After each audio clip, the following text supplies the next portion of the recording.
broadcast live. So you got the single now with Fifi, with yourself and Jabba. You guys are going to be promoting this right now. Yeah. I know obviously you've already dropped the video. I mean, how's Fifi doing though? I mean, she's been out the radar a bit, you know. And why did you choose a single with 3 people from Maptown like that? Was it that purpose? Was it that? No, it wasn't actually. Actually, even the song, the existence of the song, the making of the song wasn't planned. I think he just called me up and said, "Zwakala Chile, we'll see what happens," you know. As much as maybe that day will be scheduled for like a studio session, whatever, but when we got there, it wasn't until it's we're on the clock, let's come up with something. We would just get there, buy a couple of drinks, eat, chill, play games, talk, whatever. So while we were busy in the middle of a conversation, he said to me, "Yo, man, do you have a hook at least of a song that you think we should do?" And then I did a chant, Ale Duma E. And I kept doing that chant, Ale Duma E. I was like, I love that chant. You know, I know Game has it, but I want us to, you know, twakalize it, you know, bring it back home. Yeah. And he said, like a master, like a kung fu master. He was like, Ale Duma E. Ale Duma E. And he came back running, yo! Lection, I got a hit for you, yo! Ale Duma E, Ale Duma E, Ale Duma E, you know? And I'm like, okay, I'm buying into Ale Duma E, okay. So while we're doing that, BFB, the producer, the beat maker, the producer, the monster BFB, has the metronome. Ale Duma E, Ale BFB, Ale Duma E, yeah. So that's how it came about. So just while I was busy with the verse and the hook and everything, mixing like pre-mixing my verse so that it could sound nice for me to take home to listen to, he said, I have even a better idea.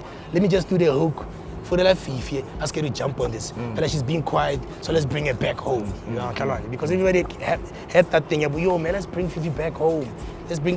By bringing back home, meaning let's all start working together. That was his vision, get everybody back together. Yeah, because we were, hey man, I think we were just scattered around, man. Like, you know, Cool is doing his thing there, Mojo is straight out of music, is doing his thing. You know, man, it was, I personally, you know, I feel like we were just so divided. And then the only time we feel the warmth of each other's presence is at events. So imagine if we only meet at an event once in a year. So that basically means we only interact once in a year. And once in a while, I phone and some, yo, you know, like, so it felt like you would bring Fifi back home, you know, and on the remix, everybody's wanna jump on when the song blows up. It was like one of those conversations. And so like, I get text that Fifi, get it, Lection, HP, Fifi Cooper, what do you think of the idea? She said, yes, yo, I love it, I wanna drive now, here. And she did. She did exactly that. She dropped everything, all hands were on deck. She came through, and then she recorded a verse. You know, we were all happy, you know, and then I have footage of the making of the song, fortunately for me. You know, people used to make fun of me, but hey, when I do a camera, call, I shoot, you can't have like a private conversation. Let me tell you something. One day, you're gonna give me a call. So actually, I hope that day, the 25. Yeah, I hope I'm not the camera, man. Yeah, do you by any chance have that footage? I get those a lot now because I capture moments, man. And then when I see something happening, I just want to shoot it. So I shot the whole making of that song. So when I look at the footage right now, obviously it's pretty much hard to edit that footage. It's hard to look at it because for obvious reasons, you know, the excitement and the energy that was in the room. And I remember I was sending Biscuit. It's one of the female rappers that Jabba, you know, discovered or bumped into. I remember telling Biscuit, it's just said, we'll never have that moment again. Because she put up a video clip of that excitement in the studio, you know. So because it's just said that we'll never have that moment again in that studio with him, you know. So yeah, so it wasn't really the plan to have Motoko features. Like, I just wanted a Jabba feature that is modern, because we did a lot of features like about 3 years ago or whatever, so we can't like recycle those verses and stuff. So I wanted to do a more current sound with him. And then that's all I had was that chant. I didn't know how the beat was gonna be. BFB came up with a nice melody with a nice beat and everything. The BPM was perfect. And So he suggested Fifi and Fifi's family, so we went in. So, I mean, my last question is, do we ever think, I mean, how has Jabba's passing impacted the Motswako family, specifically, obviously, the Mufftown guys who came after Jabba? Yeah. Are you guys going to do anything? Yeah. You know, how has it affected you guys? You know, it was pretty hard. It was pretty hard because if Jabba feels your vibe, he really wants to do something about it, you know? Either he would insist on shooting a video for you, or he would say, yeah, let me do a hook, or let me give you a verse, you know? There's a whole lot of people, ever since his passing, there's a whole lot of people who coming up with songs that they did with him that they never thought they needed to push now, whatever. You know, like, it just goes to show when he could, he did. So it hit us hard because we had plans, you know? We had 2019 plans. We had, our visions were we're gonna keep our brother, we're gonna keep the legacy current all the time because every year there's a new rapper coming out. Meaning that new rapper, when they come out, they come up with a Jabba verse or they come up with a Jabba hook or a Jabba sample, you know? So all of us were devastated. I remember I was telling Casper about the incident, you know, like that picture that he posted of them hugging. I was with Zandy, actually.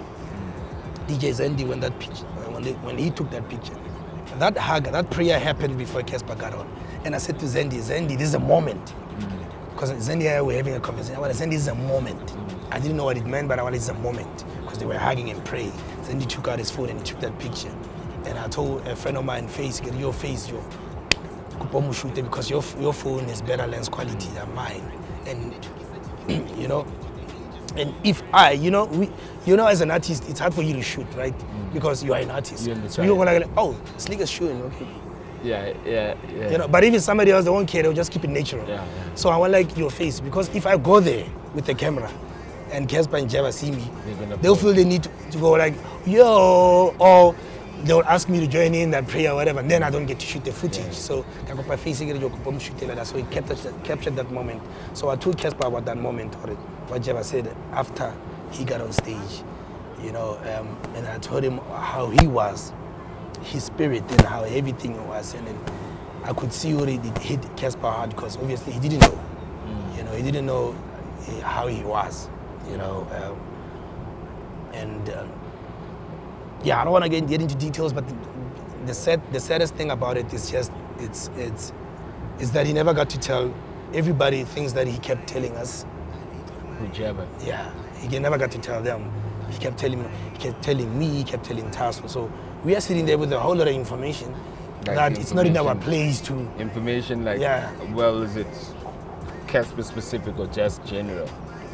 Well, each individual really, like what he sees, what he thinks they could be, what he, you know, how his perception of what they could be as individuals, as men, as human beings. We're not thinking about brand positioning or whatever. They power basically. Yeah, Joe, this guy doesn't know how much impact he has on 1, 2, 3. This guy doesn't know when he says this is what it does to 1, 2, whatever. So he just felt like he wants, like I said, he wants to bring everybody back home and say, listen, Joe, we think Motswako it could have been, but now it's not because of what you are doing and what you are doing and what you are doing and what you are doing and what you are doing. We've been meaning to have that type of meeting, you know, where artist A and artist B and C. You see, you're nice with it, but then you forgot the culture, you forgot what you're trying to do. You're nice with it, you know what I mean? Especially when the annual events come through. So anyway, so right now, back to your question, we are devastated, but then to carry on the torch, it's only right to do a tribute. Yeah. That's going to be annually, you know, it's only right. We believe that, you know, they're in talks with regards to that. There's talks, man, like, we just need the family to be one, we need everybody to be one for the tribute to actually go ahead, because it has to be big, it has to be at the stadium, you know? It has to be at the Mabatu Stadium, because he also wanted that, you know, his dream was he wanted to celebrate 20 years in the game at a stadium, Sako Mafiki, and he wanted to charge as night 20 rands. 20 rand, their tip. Yeah. He just wanted to charge us 20 rand just so that he could be celebrated and his journey could be celebrated. You know, he wanted to do a lot of things next year, man. There's tours that were planned, you know? Oh man, look, man, I appreciate when you're coming out. I guess, you know, besides that, I felt you were, you know, people talk to us and go, yo, how was Jabba? You know, we knew Jabba industry, relationships, you know, but like, you guys were his people. You were his men. You know, you can say, I was with him 48 hours or I spoke to him 24 hours, you know. And it's just great just to get this insight, you know. My view with Jabba, I just feel that like he saw everyone's greatness, and he looked at it so much that he allowed it to diminish his greatness. True. I think that he literally like saw everyone's greatness, and he never thought he was part of the circle of that greatness at times. But he actually was a huge part of that circle of greatness, and I think, you know, if he had known that, do you know what I mean? You know, I mean, I don't know. I mean, life is life. We don't know how it is, but I do strongly feel that here was a guy who'd see me and go, yo, Slick, and would be submissive to me like he's not as important. Do you know what I mean? That's what I remember the first time I was performing, first time he saw me performing, he came and he just started banging on the stage. Yo! That time, you know, I'm looking, this is Jabba now, screaming for me. Obviously, and I had to stop the set, and I was like, what's going on? That's this moment here, you know. That's the person he was. He would never shy away from showing you that you've just made him happy, or he's glad that you're on stage performing his favorite song. You know, he kept posting about people. He kept, you know, if it was possible. I remember he said if it was possible, he would go to every event that all the youngins are doing, but he can't just rock up there because now the attention, because when in Arena he stole the limelight. So there was gigs where I remember when you went to Moloko, you wanted to go celebrate something. Yeah, he had that little weird mask on. Nah, whatever. Like it doesn't help. Now they know. Now they know. No. I mean, Jabba's got his size that literally gives him away. You know what I mean? So yeah, that's Jabba, man. We're gonna miss him forever. But the most important thing that I think people should remember about Jabba, besides the music, is the humanitarian, and he was selfless, and he cared a lot. So I just hope that people take that with them. I just hope that people exercise that. I hope people, you know, take those traits and then they exercise them daily, on a daily, you know, on the same breath, you know, shout out to you as well for this, man. This is beautiful. Like a whole lot of people come on this platform. Some people feel like they made it. This other kid sent me a link. He said, yo, because, you know, I didn't feel him that much. So he said, yo, you didn't want to kick your verse on my song. Guess what? I made it. I want Romela link. The link took me to your side. So the fact that he has a song on your side, he thinks, I don't need no Lection no more. I don't need your bars, man. I'm on Slick on live. You know what I mean? So that alone, you changing a lot of rappers' lives and you're giving them more confidence, because the fact that there's a door and there's a platform for them gives them hope, you know, that, oh, even if the compilers don't show us love, we got Slick. Yeah, you know what I mean? That's the point. And it will grow, man. It will grow bigger than this, man, because everybody keeps blessing this platform. And as much as we don't tweet about it, but on our own, when we're sitting at home, we know this is the platform that everybody wants to be on, because it's a platform for everybody. Yeah, so I appreciate that, and like I said, we need more Slicker, man. We need Slicker. We're gonna do this. We need know? Slicker. I mean, I think, like, to say though, Jabba was with me 2 weeks before he passed. He came here. Oh yeah. That was his last, and I said on our post that I don't do more than one balcony interview for an artist a year, but literally I did it reluctantly. Yeah. I just felt that he just came through just to say peace. He came through to say, and then he called me a week before and he's like, yo, Slick, I don't think I want that interview out anymore, you know what I mean? Yeah. And then I watched it, it was not, and you know, I never took it out it was actually the week he passed, we were supposed to get it out. But then I pulled it back and I let everything happen the following week. And I was like, you know, I never wanted to ride the wave, you know, because I was even approached by different big media companies like, yo, because on radio they heard me saying, no, I was just with him, and they're like, yo, give us that interview. You know, they were trying to, you know. So I was like, you know, let me let it pass, you know. I'm obviously not in contact with Jabba's family, but like Larato's, like, I've known her since we were kids. And I was like, yo, check it out, what do you think? And she's like, yo, I'll trust you. You wouldn't put out anything that that literally that literally puts his name to shame in any way, you know. But it was his last.